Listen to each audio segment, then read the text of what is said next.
There's no feeling more intense than starting over. If you deleted your homework the day before it was due, as I have, or if you left your wallet at home and you have to go back after spending an hour in the commute.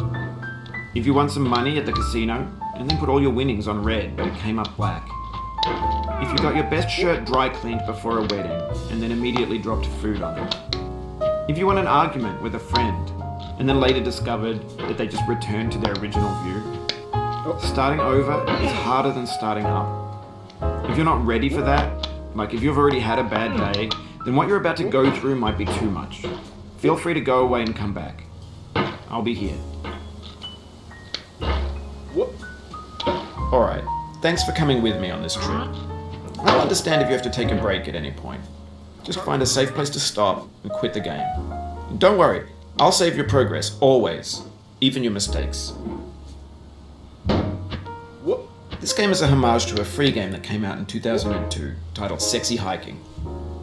The author of that game was Jazuo, a mysterious Czech designer who was known at the time as the father of B games. And B games are rough assemblages of found objects. Designers slap them together very quickly and freely, and they're often too rough and unfriendly to gain much of a following. They're built more for the joy of building them than as polished products. In a certain way, Sexy Hiking is the perfect embodiment of a B game.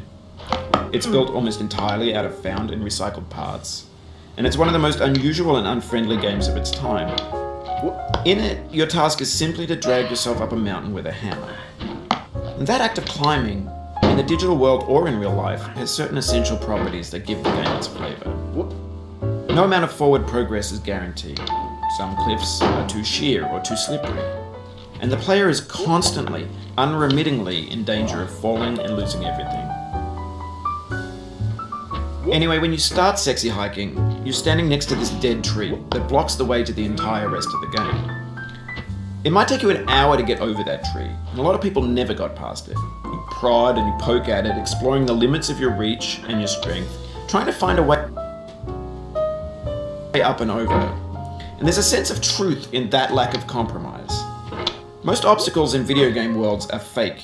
You can be completely confident in your ability to get through them once you have the correct method or the correct equipment or just by spending enough time. In that sense, every pixelated obstacle in Sexy Hiking is real.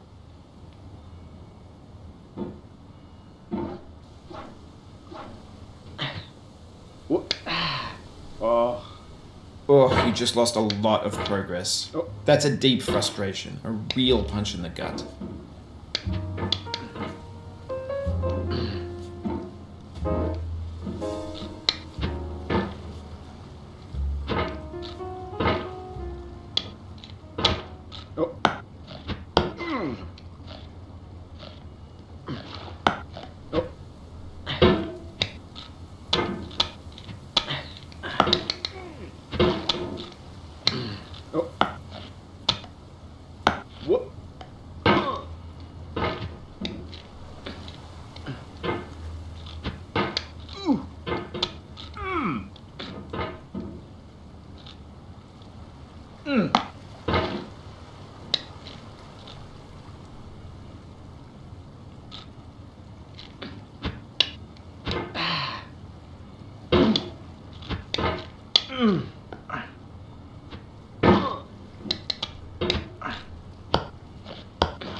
Whoop.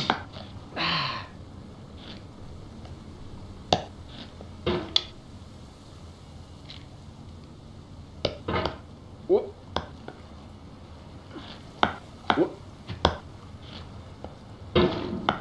Whoop.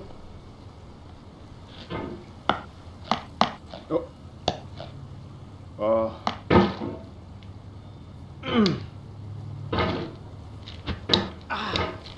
Whoop. Oh.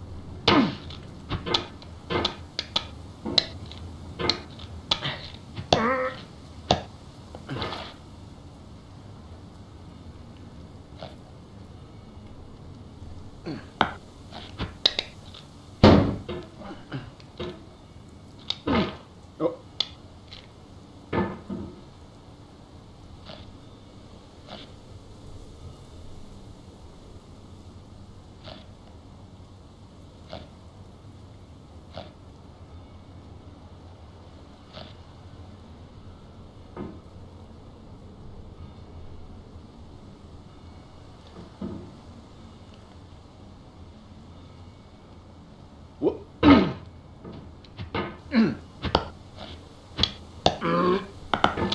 Whoop.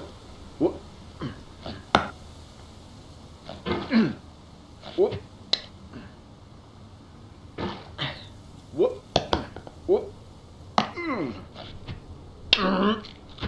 Whoop.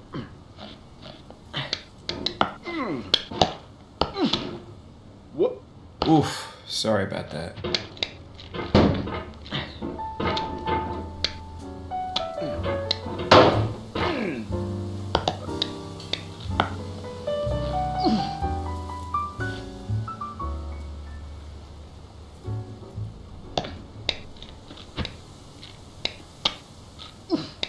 Oh.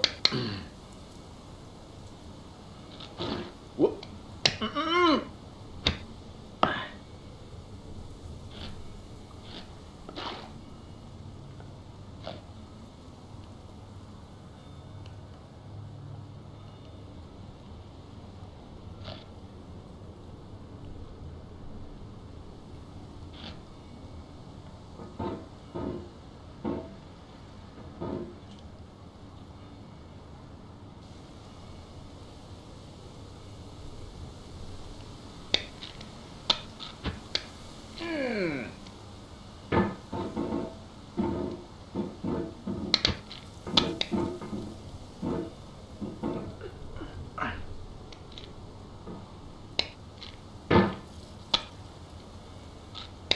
Whoop.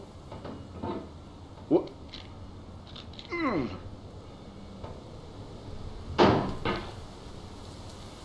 Whoop. The obstacles in sexy hiking are unyielding, and that makes the game uniquely frustrating. But I'm not sure Jazuo intended to make a frustrating game. The frustration is just essential to the act of climbing, and it's authentic to the process of building a game about climbing. A funny thing happened to me as I was building this mountain. I'd have an idea for a new obstacle, and I'd build it, test it, and it would usually turn out to be unreasonably hard. But I couldn't bring myself to make it easier. It already felt like my inability to get past a new obstacle was my fault as a player rather than as a builder. Imaginary mountains build themselves from our efforts to climb them, and it's our repeated attempts to reach the summit that turns those mountains into something real. When you're building a video game world, you're building with ideas, and that can be like working with quickset cement.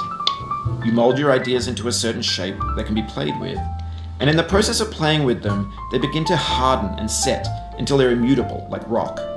And at that point, you can't change the world, not without breaking it into pieces and starting fresh with new ideas.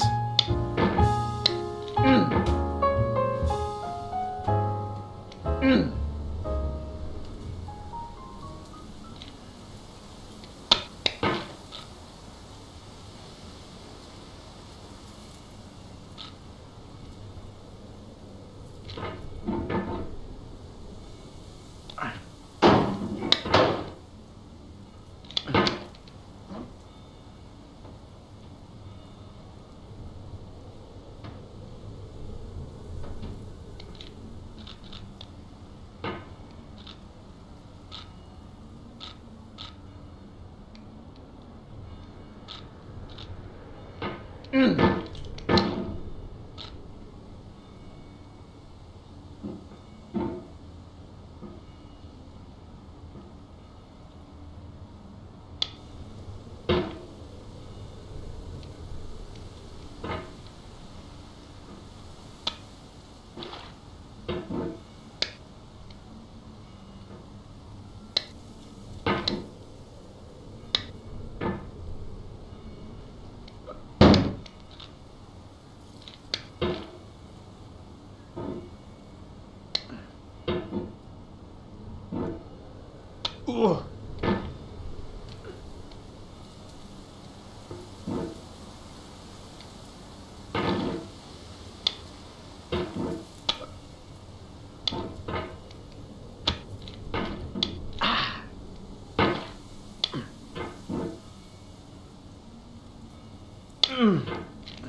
What? What?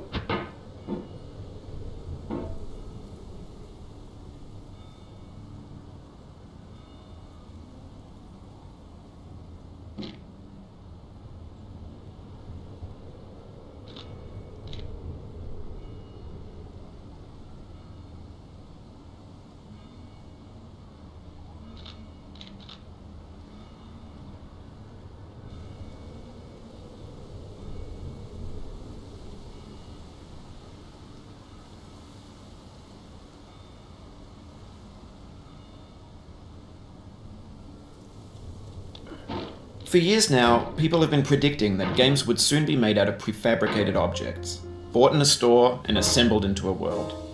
And for the most part, that hasn't happened, because the objects in the stores are trash. I don't mean they look bad or that they're badly made, although a lot of them are. I mean they're trash